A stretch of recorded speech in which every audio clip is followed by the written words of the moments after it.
What's up, everybody? Welcome back to the channel here.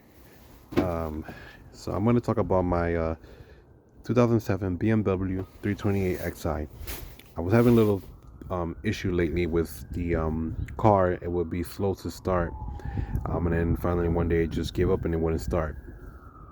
So this could be a couple little things. So first, there's a wire here, this silver one right there, that goes from the um, body of the car to the motor, and then there's another one on the, if you're looking at the motor from the hood, on the right side of the engine. Down at the bottom there is a motor mount that has a ground wire that connects to the motor mount, and then that goes to the body of the car. So those are the grounds for the engine. So this one, I have it right here, so you can see how rusted it is and corroded. When those start going bad, eventually, you'll have a slow start, and then eventually it just gets so rotted and corroded that it just doesn't transmit any current, so then it just doesn't work anymore. So it could be the start of this issue as well, but I changed those two wires just to be, they're easy and cheap. Nothing happened, so it didn't work. So then I figured it must be my starter.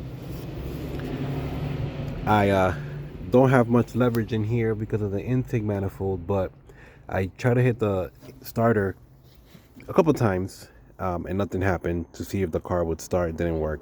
So I finally said, you know what, I'm just going to take off the starter. I went ahead and took it off, and then here's my old one here.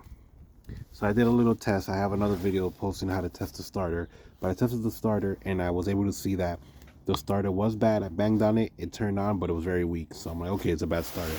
I went ahead and changed the starter, and now the car starts right up, good as new.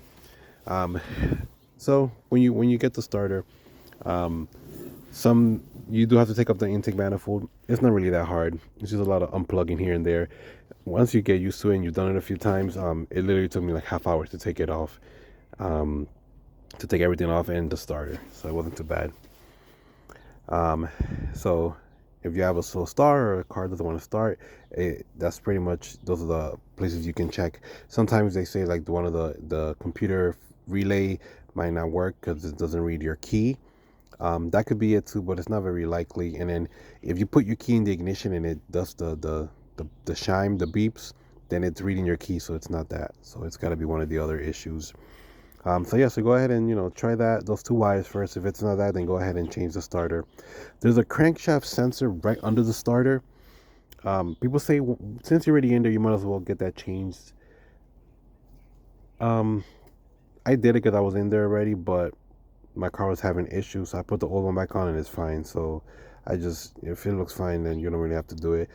But you could change it if you want, but it's not that hard. It's just right under the starter. You could take it off without taking off the starter, but then you do have to take off the intake manifold again. So, and then when you do change the starter, make sure that you get the intake manifold gaskets and also the throttle body gasket. You could take off the whole intake manifold with the throttle body already attached, but just take off those 4 screws of the throttle body, just so when you're taking it off during the job, you don't accidentally, bang the throttle body around, because it's very sensitive and it's electronic. So change that and you get that. Some starter kits bring the intake manifold gaskets and also the throttle body gaskets, but if they don't, make sure that you get those separately.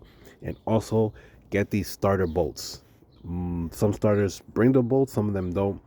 Mine didn't. It was a botch, but I didn't bring the bolts. It was brand new, the starter. So I just got the bolts. The bolts cost me $5 and change for both. It's 2 bolts that come within. They're aluminum, so they could snap while you're taking them off, or the thread, the thread can wear out. So just get those new bolts. And that's pretty much it. If you have any questions, put them down in the comments below. But I did that to my car. My car starts right up, and it starts up even faster when I first got it, even though it was older. But any questions, feel free to comment down below and hit subscribe and thumbs up. See you next video. Peace.